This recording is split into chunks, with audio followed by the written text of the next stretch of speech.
अस्सलाम वालेकुम नाजरीन, वेलकम टू द शो बात कारोबार की। मैं हूं आपकी मेजबान नताशा हसीब। नाजरीन, मार्केट के सेंटिमेंट्स आज की अगर बात की जाए, पूरे वीक के अंदर जो हम कह सकते हैं कि लैक ऑफ एनर्जी दिखाई दे रही थी, आज के दिन दिखाई दी है। न्यूज़ क्लैरिटी भी थी, और जबकि जीडीपी फोरकास्ट देखी गई है 5.4% की, तो यहाँ से एक इन्वेस्टर्स का कॉन्फिडेंस बढ़ता हुआ दिखाई दिया है। आज के दिन हमने मार्केट के नंबर्स भी विटनेस करने किए, और साथ साथ ये भी देखा कि 45,000 का लेवल जो काफ़ी हद तक रेजिस्टेंस क्रिएट कर रहा था लास्ट वीक, इस वीक के अंदर हमने शेड किया, लेकिन आज के दिन हमने दोबारा उसे गेन किया। 45,000 पे अबव क्लोजर रहा। इट मींस कि अगर पूरे वीक को कंपाइल किया जाए तो एक अच्छी चेंज, एक अच्छा कंट्रास्ट फ्राइडे के दिन दिखाई देता है। फर्स्ट सेगमेंट की तरफ चलते हैं।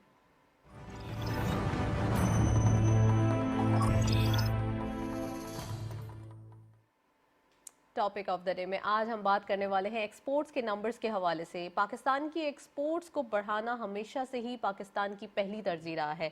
इंपोर्ट और एक्सपोर्ट का गैप हमेशा से बढ़ता हुआ दिखाई देता है, और इसको कंट्रोल करने के लिए अगर बात करें, इस 3 साल की गवर्नमेंट जब से जो है वो आई है, और 3 साल से जितने इनिशिएटिव्स लिए गए हैं गवर्नमेंट की जानिब से, वो यही देखे गए हैं कि ओवरऑल एक्सपोर्ट्स को बढ़ाना है, इंपोर्ट को कम करना है, और बिजनेस कम्युनिटी को ज़्यादा से ज़्यादा रिलीफ देना है, ताकि एक्सपोर्ट के नंबर्स बढ़े और पाकिस्तान फ्लरिश करे। तो आज हम यही टॉपिक डिस्कस करने वाले हैं, एक्सपोर्ट को इम्प्रूव कैसे करना है, और कौन कौन से सेक्टर्स हैं जिनमें ज़्यादा पोटेंशियल मौजूद है। तो we have guest in the studio, खुशामदीद कहते हैं। हमारे साथ मौजूद है शमसुल इस्लाम साहब। आप एनालिस्ट भी हैं और फॉर्मर वाइस प्रेसिडेंट हैं Karachi chamber of commerce and industry के। अस्सलाम वालेकुम, welcome to the show. Shams साहब, ये बताइए कि ओवरऑल एक्सपोर्ट्स की बातें की जा रही हैं, एक्सपोर्ट के नंबर्स बढ़ाए तो जाते हैं, लेकिन जो एक हम कहते हैं ना सबसे ज़्यादा नज़ला गिरता है, वो गिरता है एक्सपोर्ट का टेक्सटाइल सेक्टर के ऊपर। टेक्सटाइल सेक्टर के अलावा कौन से सेक्टर हैं जो आप समझते हैं कि ज़्यादा उनमें पोटेंशियल मौजूद है? बिस्मिल्लाहिर्रहमानिर्रहीम। देखें जी, एक्सपोर्ट पाकिस्तान का शुरू से ही बड़ा अहम टॉपिक रहा है और सब्जेक्ट रहा है, और इसके ऊपर माजी में भी हमने देखा कि कुछ 60s के दौर में जो हमारी $4.5 अरब डॉलर की एक्सपोर्ट थी, उसको बढ़ाने के लिए एक प्रोग्राम दिया गया था, और 60s में आपने देखा कि ग्रोथ शुरू हुई थी, और बोनस वाउचर स्कीम एक इंट्रोड्यूस कराई गई थी, और 70 तक वो एक्सपोर्ट बढ़ी थी सबसे ज़्यादा।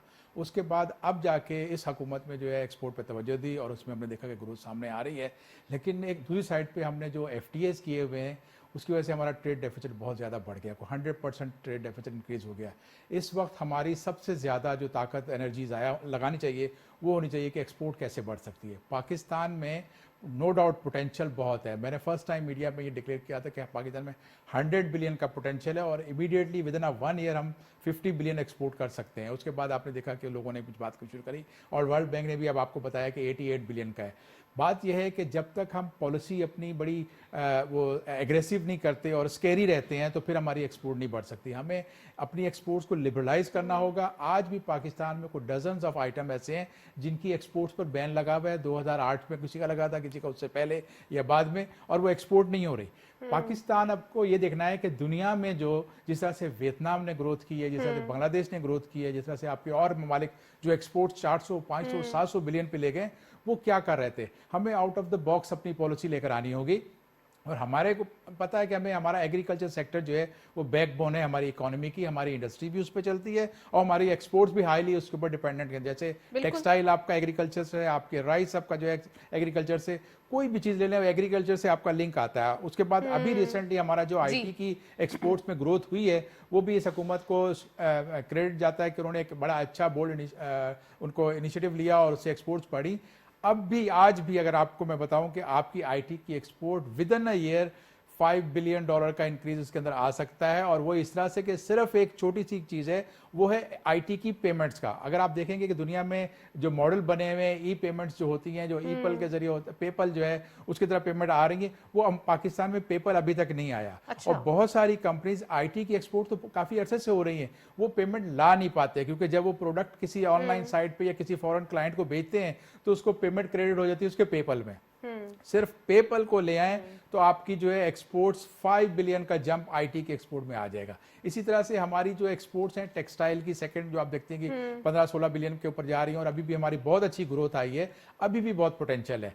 हमारी एक्सपोर्ट टेक्सटाइल की है जो सही मायनों में, हम बांग्लादेश की मिसाल तो देते हैं कि वहां बढ़ रही, वहां सिर्फ एक वैल्यू एडेड सेक्टर पे काम कर रहे हैं, वो है रेडीमेड गारमेंट्स। पाकिस्तान में अगर आप रॉ कॉटन भी एक्सपोर्ट कराओगे, पाकिस्तान में यान भी एक्सपोर्ट कराओगे, ग्रे क्लॉथ भी एक्सपोर्ट कराओगे, तो फिर हमारा जो रेडीमेड जो वैल्यू वैल्यूएटेड सेक्टर है वो एक बड़ा स्टिफ कंपटीशन फील करता है डोमेस्टिक मार्केट में, तो वहां उसको फिर जब यार्न की प्राइस बढ़ती है या फैब्रिक की कॉस्ट बढ़ती है तो फिर हमें compete करना मुश्किल हो जाता है। पाकिस्तान की स्ट्रेंथ है जो हमारा जो नेचुरल फाइबर है उसके ऊपर हम चल रहा है, हमारे पास मैन मेड का नहीं है। चाइना दूसरे ममालिक में मैन मेड फाइबर पे चले गए, हम आज भी कॉटन के यान के ऊपर अपना वैल्यूएशन कर रहे हैं, टावल बना रहे हैं, गारमेंट्स एक्सपोर्ट कर रहे हैं। हमें उसको एक्सपोर्ट को बढ़ाना है तो सिर्फ हम दो चीज़ें कि रॉ कॉटन एक्सपोर्ट नहीं होगी, यार्न नहीं एक्सपोर्ट होगा, और साथ ही आप कर दें ग्रे क्लॉथ की। ये सारा मटेरियल जब आपकी टेक्सटाइल सेक्टर के पास आएगा और कंपटीटिव प्राइस पे आएगा तो मैं कहता हूँ पाकिस्तान को कोई कम्पीट नहीं कर सकता, चाइना कम्पीट नहीं कर सकता, बांग्लादेश, इंडिया। आपने बहुत सारे पॉइंट्स रेस किए हैं, आपने पोटेंशियल की बात की है, आपने एक्सपोर्ट्स की बात की है और खासकर आपने उन सेक्टर्स की बात की है कि जिनमें काम करने की जरूरत है। मैं पॉइंट बाय पॉइंट आपसे पूछूंगी, लेकिन अभी हम चलते हैं नेक्स्ट सेगमेंट की तरफ।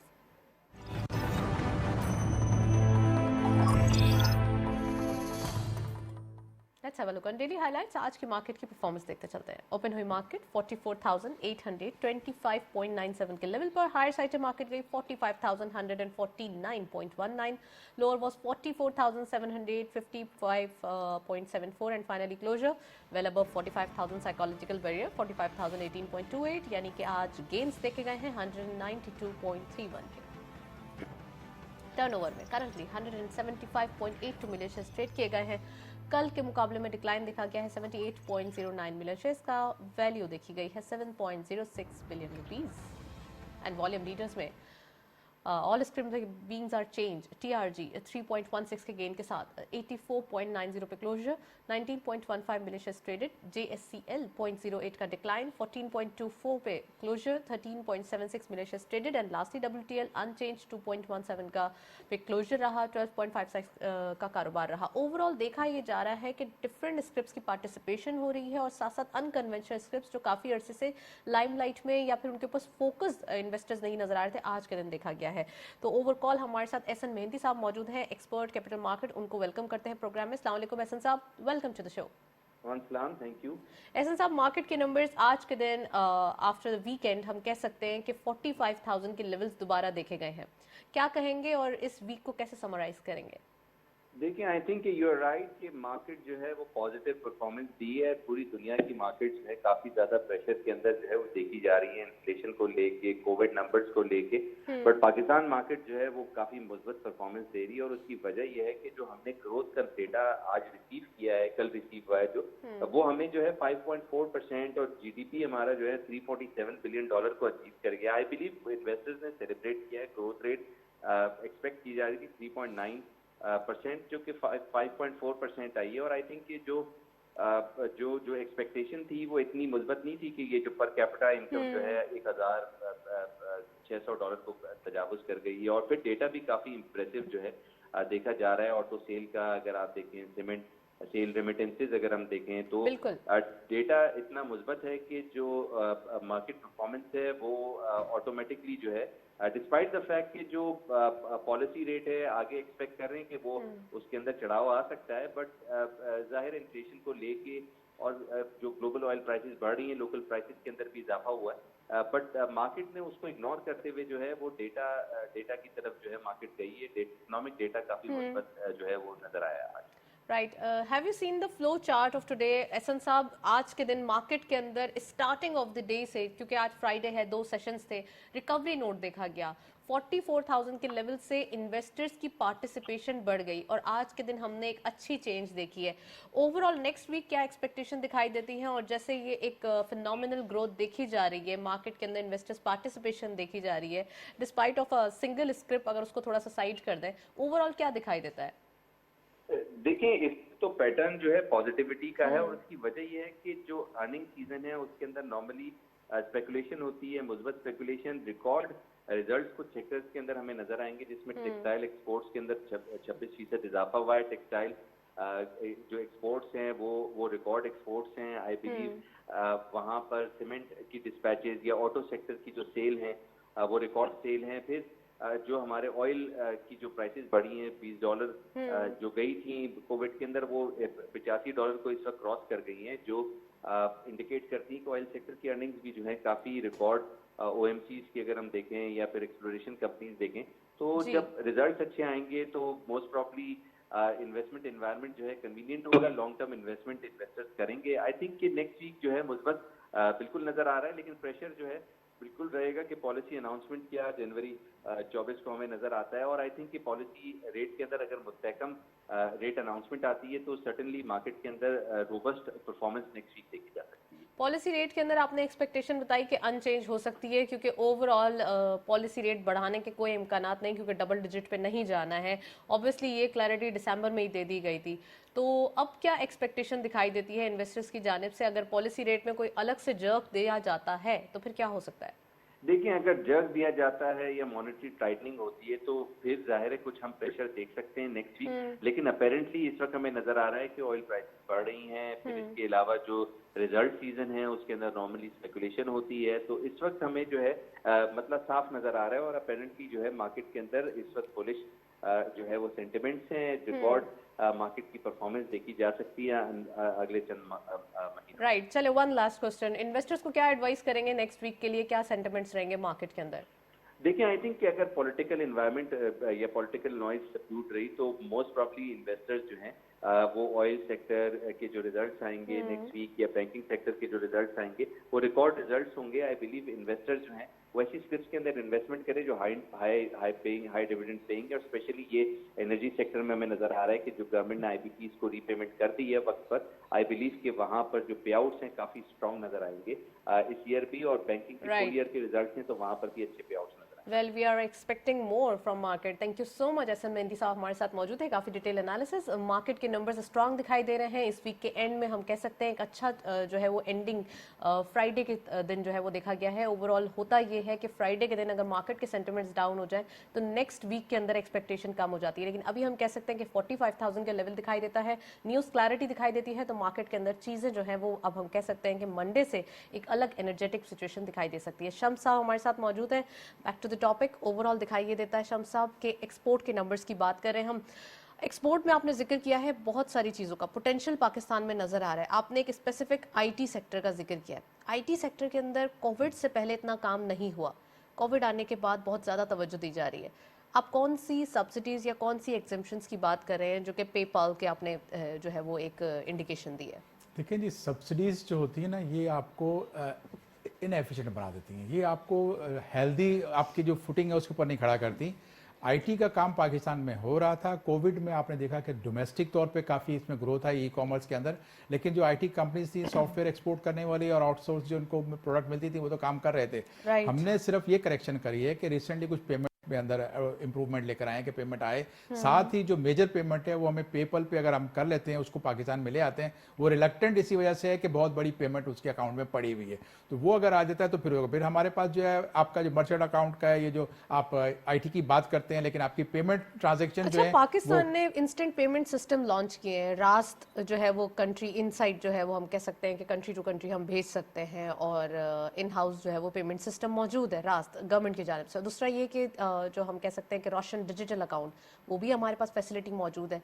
तो पेपाल क्या इतना डिफिकल्ट इनिशिएटिव है जो अभी तक हम उसे अडॉप्ट नहीं कर पा रहे? देखिए, दोनों चीज़ों को समझने की बात है। जो आरडी है, रोशन डिजिटल अकाउंट है, वो हमने ओवरसीज पाकिस्तानीज को या वो पाकिस्तानी जो जिनके पास ड्यूल नेशनलिटी और उन्होंने अपने एसेट्स को डिक्लेयर किया हुआ है वो अपनी डिपॉजिट रख सकते हैं उसके अंदर। ठीक है, मैंने बात की है कि ट्रांजैक्शन की, अगर मैं कोई प्रोडक्ट अपनी ऑनलाइन बेचता हूँ और कोई ऐसा बना के उनको कोई ऐप देता हूँ या कोई भी सॉफ्टवेयर देता हूँ, तो मेरा जो बायर है वो उसके पास, क्योंकि वो सारे आईटी कंपनीज होती हैं और वो तकरीबन इक्विप्ड होती हैं तमाम ई पेमेंट्स के साथ। ठीक है, और उसमें सबसे ज़्यादा जो पॉपुलर है वो पेपल है। उसमें हमारी पेमेंट बहुत सारी पेमेंट हमारी वहाँ पर पड़ी हुई हैं। आज भी अगर वो हम ले आते हैं तो मैंने जैसे कहा कि $5 बिलियन लाना कोई मुश्किल बात नहीं होगी, आपका पाकिस्तान में आ जाएगा।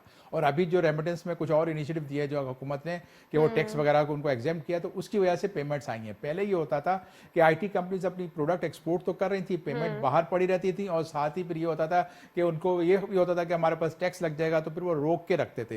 वो अब जब आपने टैक्स एग्जेम्पशन की है ना, दुनिया भर में कोई भी एक्सपोर्ट होती है उसके ऊपर इतना ज्यादा टैक्स नहीं डाला जाता, ताकि वो या तो एक तरीका होता है कि आप सब्सिडीज दो। पाकिस्तान में नेशनल किटी में इतनी जान नहीं है कि हम इतनी सब्सिडी उनको दे सकें। आगे जाके हमें उनको एफिशिएंट एफिशिएंट बनाना है तो फिर उनको टैक्स के बोझ से कम करना पड़ेगा। हमारी आईटी सर्विसेज अगर टैक्स एग्जेम्प्टेड हो जाती हैं और हमारी दूसरी एक्सपोर्ट भी तकरीबन टैक्स हॉलिडेज तो आईटी को पहले भी दिए गए थे, लेकिन अब होता ये है कि हम भी आईएमएफ प्रोग्राम में, हमारी भी कुछ बाउंड्रीज हैं, उन बाउंड्रीज में रहकर हमें काम करना है, तो ये भी तो एक इशू है ना हमारे पास। देखें जी, हमें जब बाउंड्रीज बताता है आईएमएफ या एफएटीएफ की जो दी जाती हैं, अगर दुनिया को देखो तो फिर वहां पर ऐसा कुछ नहीं होता। हमें तो आज भी ये कहा गया कि आप थर्ड कंट्री एक्सपोर्ट नहीं कर सकते। पहले ये होता था कि बायर आपका जो है दुबई का बायर आपको ऑर्डर प्लेस करता था और आपकी शिपमेंट अफ्रीका जाती थी। पाकिस्तान पे ये सैंक्शन भी लग गई है कि अब हम थर्ड कंट्री का ई फॉर्म नहीं इशू करा सकते, जबकि दुनिया में 85% एक्सपोर्ट जो है वो थर्ड कंट्री से हो रही है। वहां पर अगर आपका बायर जो है इंटरनेशनल मल्टीनेशनल जो कंपनीज हैं वो कहीं और बैठी हुई हैं, वो यूरोप में बैठ के ऑर्डर दे रही हैं और उनकी शिपमेंट्स चाइना को जा रही हैं या अफ्रीका को जा रही हैं। तो पाकिस्तान पे ऐसी जो है ना, ये थोड़ा सा पॉलिटिकल इसमें थोड़ा उन्होंने कर रहे हैं कि पोलिटिसाइज किया जा रहा है, पाकिस्तान को प्रेशर डाला जा रहा है, तो फिर कमजोर आदमी जो होता है वो वैसे ही दब जाता है। तो हमारे यहाँ कुछ ब्यूरोक्रेसी भी जरूरत से ज्यादा, उन जो डायरेक्टिव्स आते हैं उनको ज्यादा ही डीपली स्टडी आपने बहुत जबरदस्त ये पॉइंट आउट किया है। एफएटीएफ के हवाले से थोड़ा सा मैं चाहूंगी कि टॉपिक से हटके भी बात कर लें। एफएटीएफ का आपने जिक्र किया, हम काफी अरसे से बहुत ज्यादा कोशिश कर रहे हैं, बहुत ज़्यादा हमने बोलते ना कि आउट ऑफ द बॉक्स जाके हमने काम किया है और सारे पॉइंट्स मीट करने की कोशिश की है। एफएटीएफ की जो अपनी जो शराइत थी वो भी, लेकिन वाकई पॉलिटिसाइज किया जा रहा है।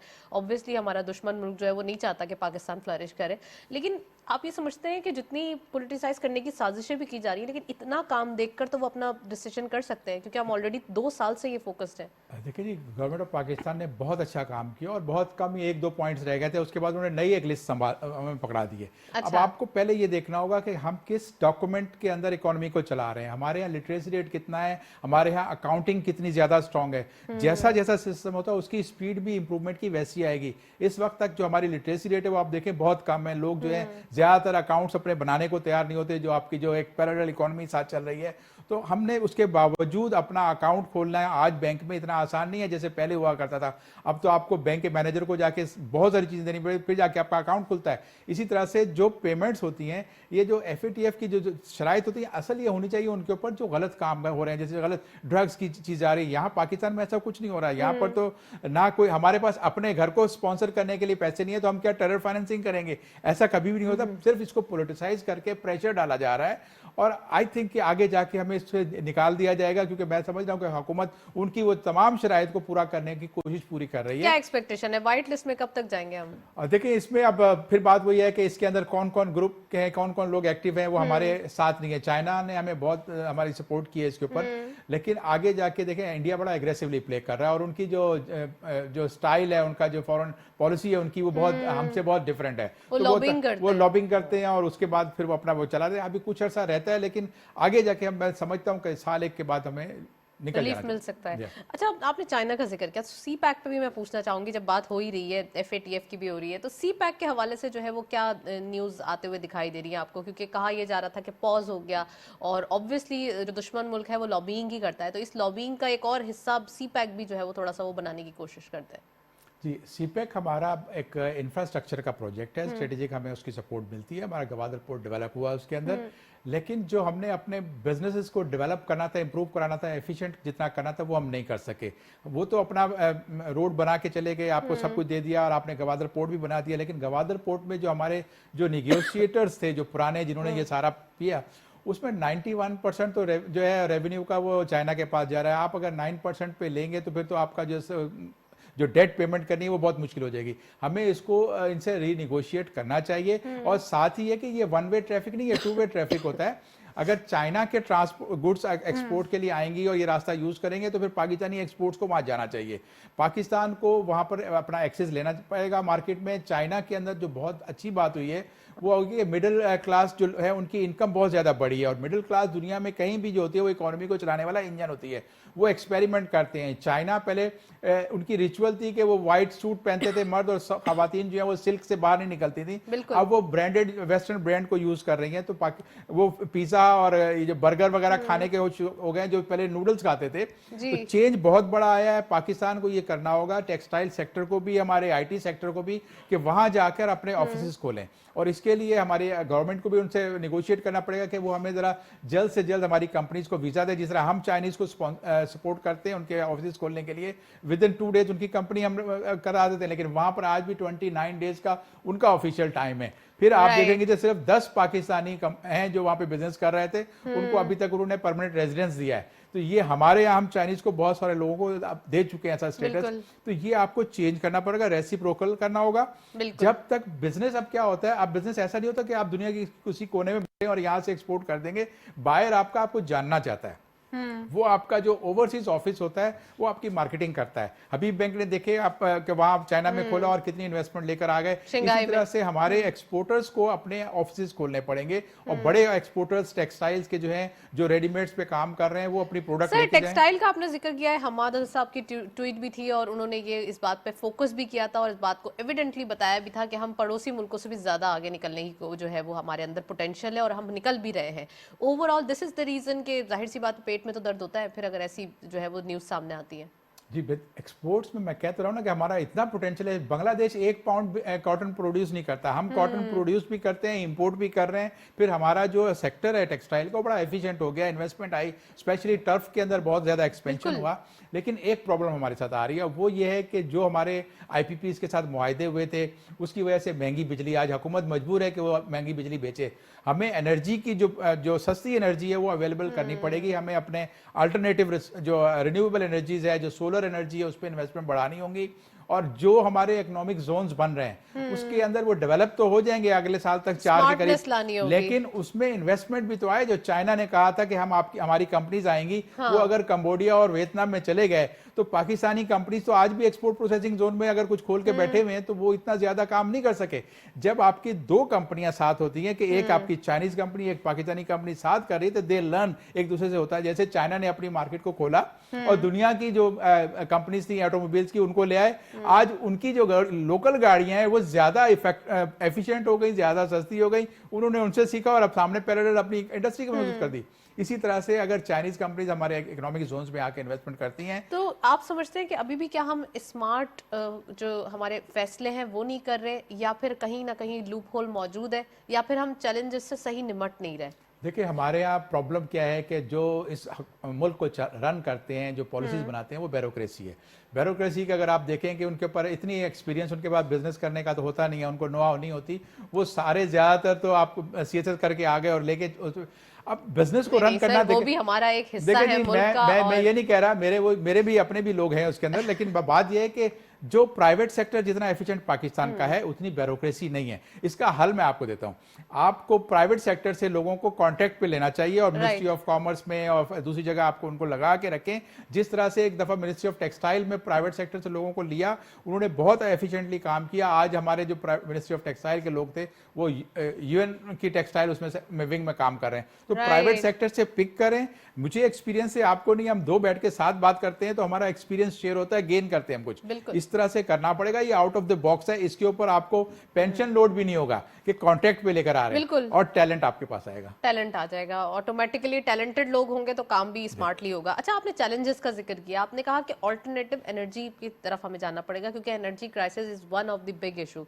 आप समझते हैं कि ऑल्टरनेटिव एनर्जी में सोलर एनर्जी या फिर जो अभी काम हो रहे हैं वो काफी है? जी बिल्कुल, मैं कह रहा हूँ कि हमारे पास इस वक्त अगर एनर्जी मिक्स को देखती है ना आप, तो वो ज़्यादातर हमारा इंपोर्टेड फ्यूल पे चल रहा है। LNG हमारी उसके अंदर यूज हो रही है, हम फर्नेस ऑयल यूज करते हैं, कोल यूज करते हैं। ये मैक्सिमम जो महंगे किस्म के वो हैं, जिससे अगर आप बिजली की कॉस्ट देखें, एनवायरमेंट फ्रेंडली भी नहीं है। अभी तक एनवायरनमेंट का हमारे ऊपर थ्रेट नहीं आ रहा है क्योंकि हमारे पास बहुत कम कोल के पावर जनरेशन लगी है। लेकिन हमने सस्ती बिजली देनी है, वो सस्ती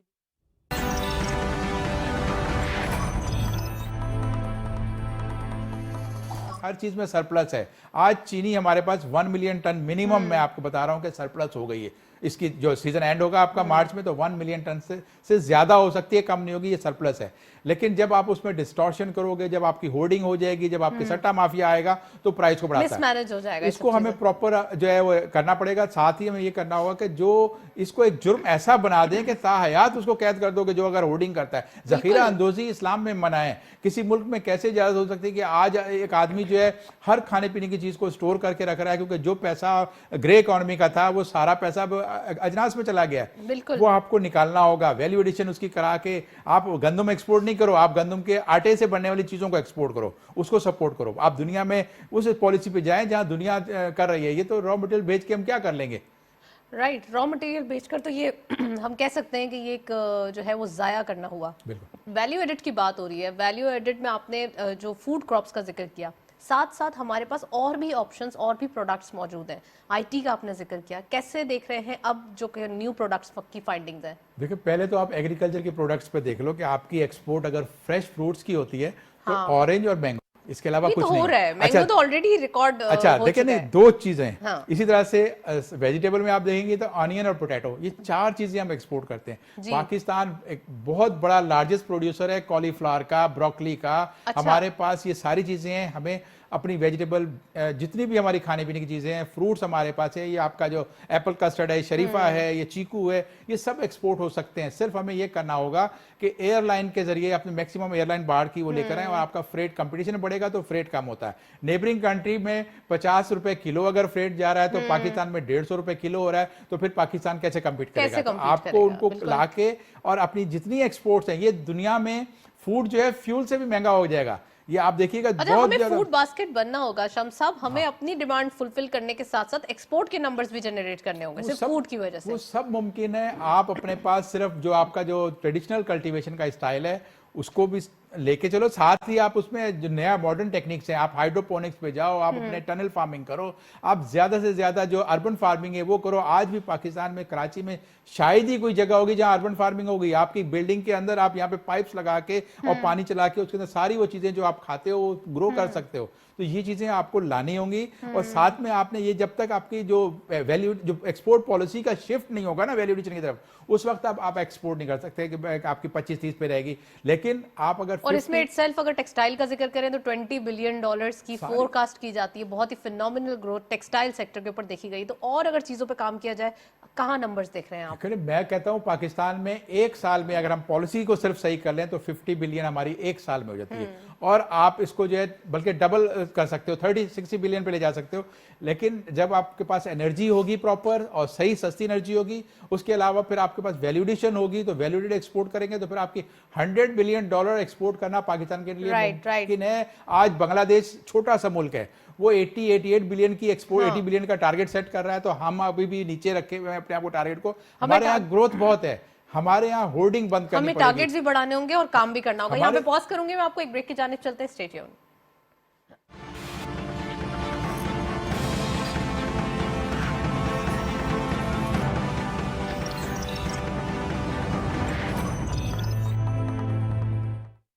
क्या आपको पता है पिछले 20 सालों में स्टॉक मार्केट इन्वेस्टमेंट का रिटर्न 18% सालाना रहा है, यानी कि बाकी ऑप्शंस जैसे कि बैंक, गोल्ड, रियल एस्टेट और डॉलर से काफ़ी बेहतर।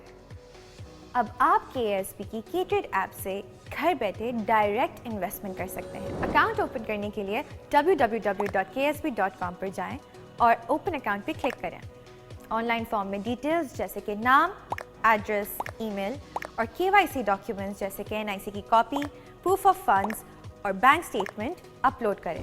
अब बस K-Trade अकाउंट में पैसे ट्रांसफ़र करें और स्टॉक मार्केट में पाकिस्तान की बेस्ट कंपनीज में बआसानी इन्वेस्ट करें। K-Trade, अब इन्वेस्टमेंट करे हर कोई।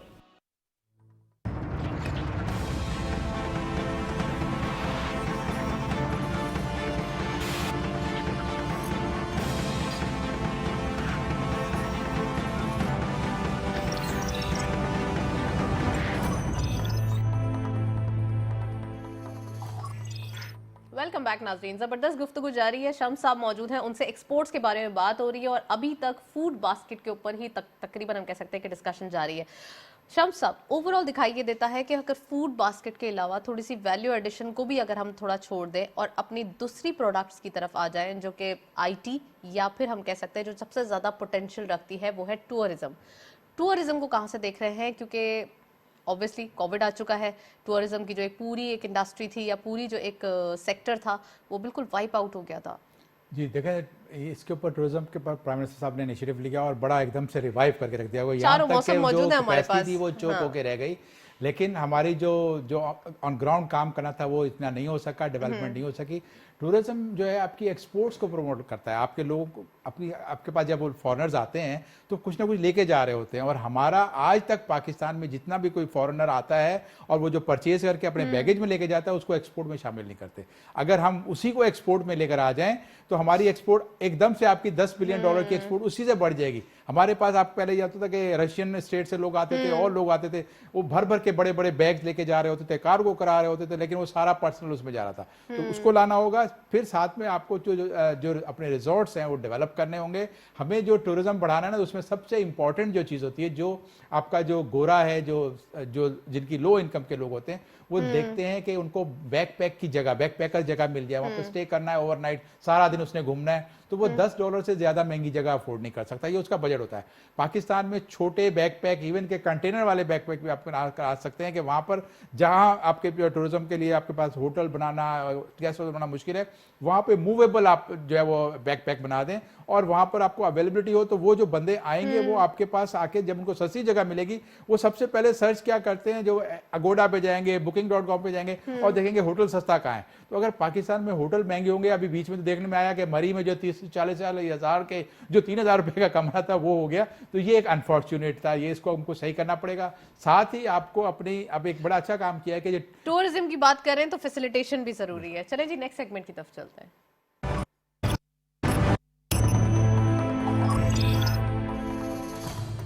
कमोडिटीज और फॉरेक्स के लेटेस्ट अपडेट आज के मार्केट में देखते चलते हैं।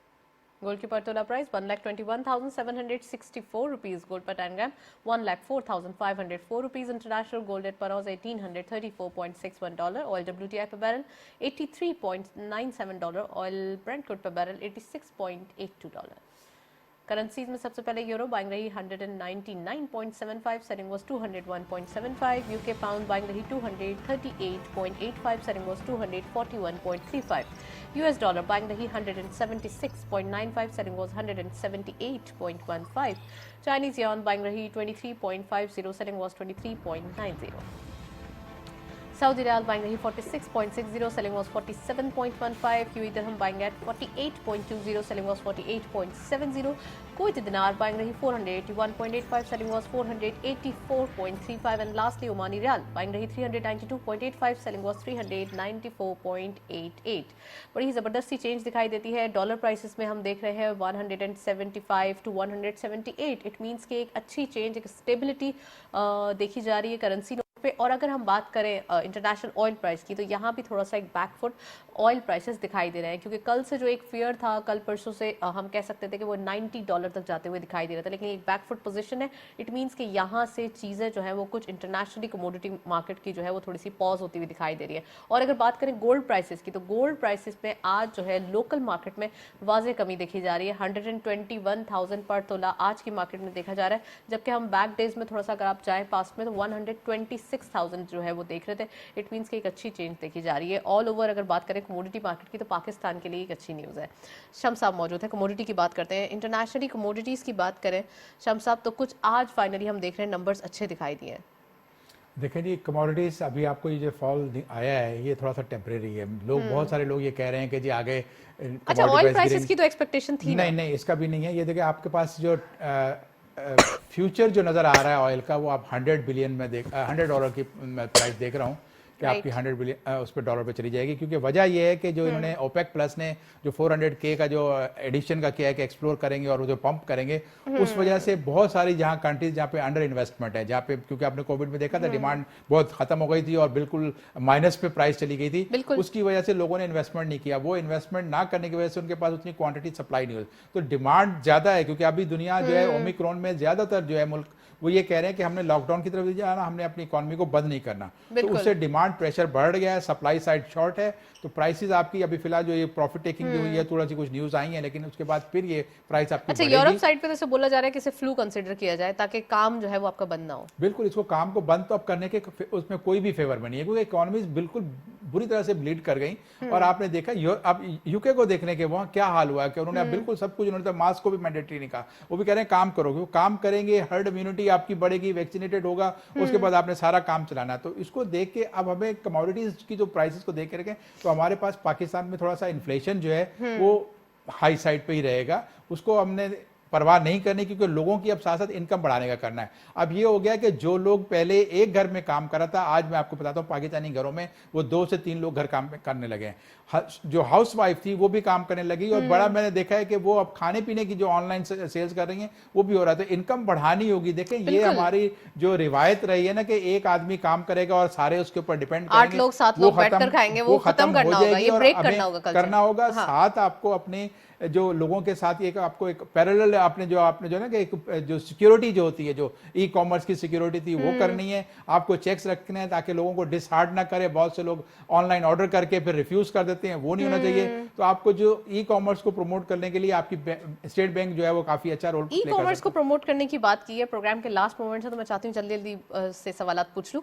ई कॉमर्स की बात करें, समटाइम्स ऐसा होता है कि आप ऑर्डर कुछ करते हैं और आता कुछ है, तो ये एक बड़ा एक डिफिकल्ट सिचुएशन होती है। दिस इज द रीजन कि लोग चाहते हैं कि नहीं यार मार्केट से जाके शॉपिंग करें, ऑनलाइन की तरफ ना जाए। देखिए, इसमें हमें सबसे ज्यादा जरूरी क्या है कि रेगुलेट करना होगा। और रेगुलेट कैसे कि गवर्नमेंट के जरिए नहीं रेगुलेट करें, आप लोग अपना एक जो कंज्यूमर पावर जो होती है दुनिया भर में, ये बहुत बड़ी पावर है। बहुत सारी कंपनियों को अपनी प्रोडक्ट शेल्फ से उठाने पे मजबूर कर देती हैं। बहुत सारी कंपनियां जो चीटर होते हैं उनको बिजनेस करना मुश्किल हो जाता है। तो वो कंज्यूमर पावर जब आएगी पाकिस्तान में, यहाँ पर क्या कि सूडो एसोसिएशन तो मौजूद है, लेकिन आपके पास जो रियल पावर है वो नहीं है। वो कंज्यूमर पावर लेकर आ जाए तो फिर इस किस्म की चीजें जो आपको करते हैं, आप फौरन वेबसाइट पे जाके अपलोड कर दें कि इस कंपनी ने ये चीट किया है, तो वो अगली दफा कोई कंपनी नहीं करेगी। वो खत्म करना होगा। साथ में आखिर में आपसे एक और बात कहूंगा कि जी आपको एनर्जी पे जोर देना है, क्योंकि हमारी एक्सपोर्ट इस वक्त गेयर अप हो गई है। इस एक्सपोर्ट बढ़ती हुई एक्सपोर्ट का और मजीद फायदा लेना है, और वो एनर्जी आपको सस्ती देनी पड़ेगी। जब आप वकअप होते हैं तो आपको एक जरा सा पोटेंशियल की और जरूरत होती है, आप चीजें जो है वो मैनेज कर जाते हैं। चले जी, एक ब्रेक की जाने चलते हैं, साथ रहिए।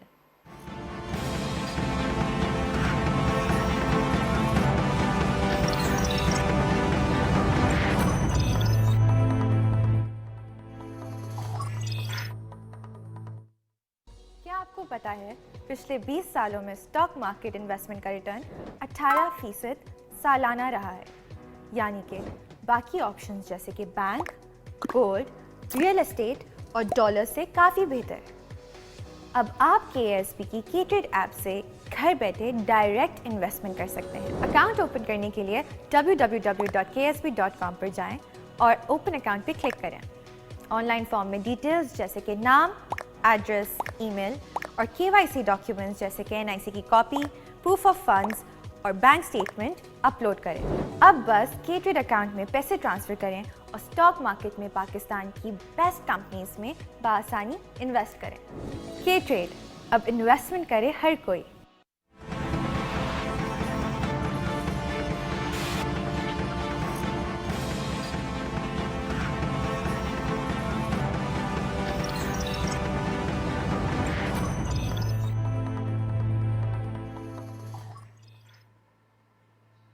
वेलकम बैक नाजरीन। ओवरऑल बात ये हो रहा है कि एक्सपोर्ट्स के नंबर्स हैं वो सबसे ज़्यादा एनर्जी क्राइसिस हर्ट करते हुए दिखाई दे रही है। तो एनर्जी क्राइसिस को कंट्रोल करने के लिए शम्स साहब ने काफ़ी तरजीहात दी हैं, उनसे मजीद बात करते हैं। Sir please. जी देखिए, आपको एनर्जी इस वक्त प्रायोरिटी अगर आप देखें तो वो हमारी मुसलसल जितनी भी डिकेड से गवर्नमेंट आती रही है, उन्होंने प्रायोरिटी नंबर 1 पे रखा हुआ है डोमेस्टिक कंज्यूमर को। कि घर में चूल्हा जलाना है, और इतनी प्रेशियस गैस जो है वो आज $30 स्पॉट अगर प्राइस उसकी हुई है, वो हम चूल्हों में जला रहे हैं, तो हमको प्रायोरिटी सेट करनी पड़ेगी, रीसेट करना पड़ेगा। आपको नंबर 1 पे लाना है कि इंडस्ट्री, जब इंडस्ट्री चलेगी तो इंडस्ट्री से रोजगार पैदा होगा और आपके घर का चूल्हा जलेगा। तो आप नंबर 1 पे इंडस्ट्री को लेकर आए, फिर उसको आप LNG दें और गैस दें। फिर साथ में आपने जो LPG की इंपोर्ट जो कर रहे हैं, लोकल आपके प्रोड्यूस हो रही है, वो आप कमर्शियल यूनिट्स को ले जाएं। और घरों को जो बिजली हमने जो IPP के साथ मुआहदे किए हुए इंस्टॉल कैपेसिटी उनको पेमेंट कर रहे हैं, वो सारा मैं कहता हूं कि वो चीज जिसकी गवर्नमेंट उनको सिर्फ कैपेसिटी की पेमेंट कर रही है, वो आप उनसे लेके घरों को बिजली पे लेके। अमेरिका जैसा मुल्क जो है आज घरों में किचन जो है इलेक्ट्रिक चूल्हे और हॉट प्लेट पे काम कर रहा होता है, वो सेफ होता है। गैस के सिलेंडर रखना या गैस के कनेक्शन देना या वहां पर अगर कुछ दूसरी चीजें बहुत सारे लोग कर लेते हैं, ये खतरनाक है। ये तो बॉम्ब इंस्टॉल कर रहे हैं आप अपने घरों को आप अपने उस पे इलेक्ट्रिक पे लेकर आओ, हॉट प्लेट के जरिए खाने पकाएं। लेकिन वो तो जब लेकर आए ना सर, जब एनर्जी आपके पास सस्ती हो। बिजली है, बिजली आपकी 35 से 40 हजार की कैपेसिटी लग चुकी है। आपकी जो है वो महंगी बिजली है, वो इंडस्ट्री अफोर्ड नहीं कर सकती। और जब आप उसको बगैर किसी की उसके दे के पेमेंट दे रहे हैं IPP को, तो इससे अच्छा है कि कंज्यूमर्स को, डोमेस्टिक कंज्यूमर को आप सबको वो ले आए। ये बड़ा जो है जो बोल्ड डिसीजन लेना पड़ेगा। खान साहब ने बड़े बोल्ड डिसीजन लिए हैं, जिसकी वजह से आप देखेंगे ग्रोथ आ रही है। डिसीजंस भी लिए और अनपॉपुलर डिसीजंस भी लिए, और ये एक और भी करना पड़ेगा। उनको काफी जो है वो क्रिटिक्स का भी सामना करना पड़ा है। तो आप समझते हैं कि वन लाइन मुझे इकोनॉमी के बारे में बताइए कि पाकिस्तान की इकोनॉमी अब जिस रास्ते पे है वो कौन सा रास्ता है? बिल्कुल, अभी आप कल का ही आप देख लेंगे 5.4 की आपकी ग्रोथ की नंबर्स आए हैं जीडीपी के, तो ये आपका ट्रैक तो बहुत अब कुछ हद तक सही होगा। सिर्फ एक्सटर्नल साइड पे हमें प्रॉब्लम आएंगी, लेकिन हमने उनसे निपटना है और हमें अपने बॉन्ड को, सुकूक बॉन्ड को भी आगे लेके जाएं। आप अपने जराए बढ़ाएं, एक्सपोर्ट्स बढ़ाएं। सबसे ज्यादा आपका ट्रेड डेफिसिट को जो वो फिल करेगी वो एक्सपोर्ट करेगी। तो पोटेंशियल बहुत है, सिर्फ इसको सही तरीके से पॉलिसी सही रखनी है इसकी।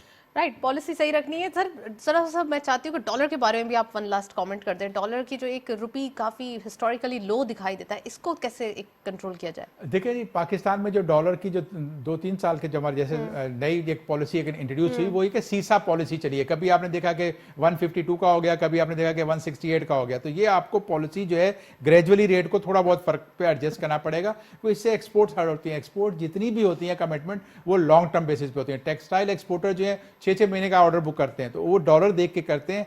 आपको उसको प्रॉपर करना होगा। इतना ज्यादा सीसा वाली पॉलिसी चेंज करें। और हमारे ऊपर प्रेशर है, हमारी करेंसी पे डिवैल्यूएशन का आगे भी प्रेशर आएगा, लेकिन ये एकदम से नीचे और एकदम से ऊपर ये गलत है। बिल्कुल, thank you so much Shams साहब, आप हमारे साथ मौजूद है। काफी डिटेल एनालिसिस आज के दिन हमने एक्सपोर्ट्स के बारे में डिस्कशन की, जिसमें खाली क्रिटिक्स नहीं सोल्यूशन मौजूद है। That's all. प्रोग्राम को वाइंड अप करते हैं, इजाजत दीजिए, अल्लाह हाफिज़।